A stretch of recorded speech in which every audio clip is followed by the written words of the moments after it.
2026, a year of clarity, choice, and emotional maturity. I thought I'd put some of my words down because I'm very curious as to the 2026 astrological and other. What does it have in store?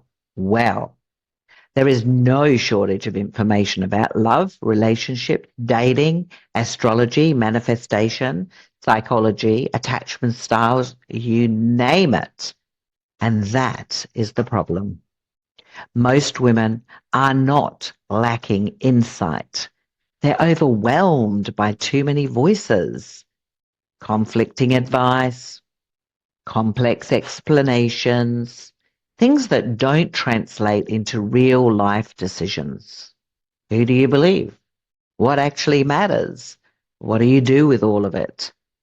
I have put a short book together because clarity should feel grounding and not confusing. My work has always been about stripping things back to what actually helps, getting rid of all the fluff around the outside, what this looks like in real life, what this sounds like in a relationship, what to stop doing and what to start choosing instead. It's not about predictions. It's about meeting this moment in love with clarity and self-trust. So several well-established frameworks point to similar themes in 2026. Example, universal year cycles, which associate 2026 with new beginnings led by self-direction and conscious choice.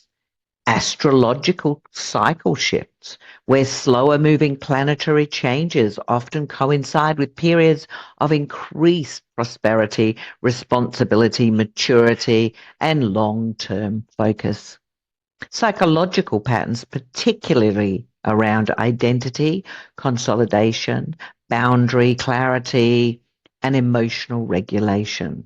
Across the decades, these frameworks constantly align with periods when people can feel called to stop repeating old patterns, make decisions from self-respect rather than habit, and clarify what they're available for and what they no longer want to carry. This is why 2026 is often described as a year of clarity, congruence, and emotional honesty.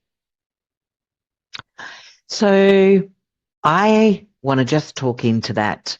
You know, there's no trends or hype in that information. It comes from long observed patterns across symbolic, psychological, and relational cycles. These systems don't predict specific outcomes. They describe themes that tend to arise collectively over time, especially around identity, maturity, and relationship dynamics.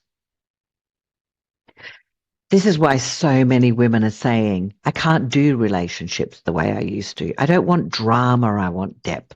I want peace, not guessing. That's not coincidence. That's a shift towards adult, emotionally aligned relating. And this is the point where insight becomes responsibility, not to do more, but to choose differently. So how does that support us in relationships? So 2026 is going to support relationships that are emotionally available, consistent, those with clear intention, aligned in values. And it's going to challenge relationships that rely on ambiguity, emotional labor, chasing, proving, or waiting, ignoring intuition to avoid loss.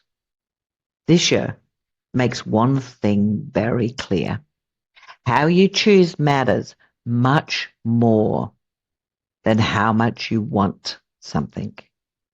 Love becomes less about chemistry alone and more about safety, mutual effort, emotional presence, and self-respect.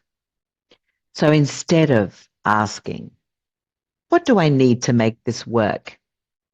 2026 invites a different orientation, one rooted in self-respect rather than effort.